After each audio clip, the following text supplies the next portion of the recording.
Bukas ihatid sa kanyang huling hantungan ang ating national artist, superstar Nora Aunor. Kaya naman ang mga Noranian humabol sa kanyang public viewing. Narito pong report.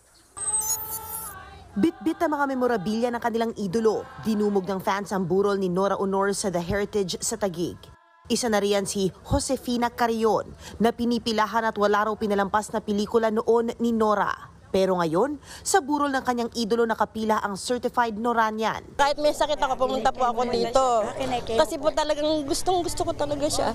Isa ang 65 taong gulang sa daan-daang tagahanga na humabol sa public viewing sa burol ng national artist. Hindi na rin nila maiwasang maiyak sa pagpanaw ng superstar. Karamihan ng Noranians, dumayo pa mula sa malalayong lugar. Makita lang sa huling pagkakataon ang kanilang atigay. Galing akong Oriental Mindoro, nagpabook ako ng series. Dumating ako kagabi. From Lutayan, Sultan, Kudarat, Mindanao. Bit-bit pa ng ilan ang lumang larawan ni Nora. Nais daw nilang alalahanin ang proud Bicolana na dating tindera ng tubig sa Riles. Mula sa kanyang mga sumikat na kanta, Curly shell from the ocean, shining in the shore. at mga tumatak na linya sa pelikula. I did not kill anybody. My brother is not a pig.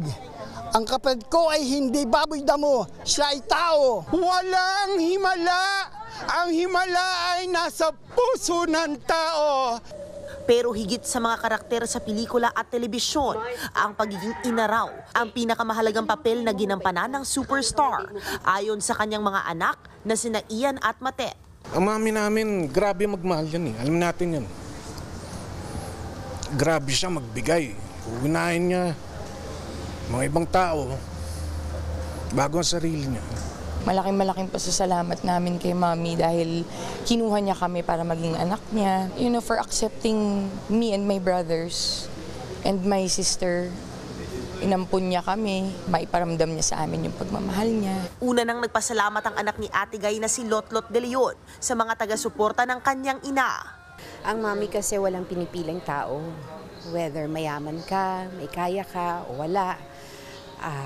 Maliit o malaki kang tao, ibig sabihin yung estado sa buhay, hindi niya iniisip yon.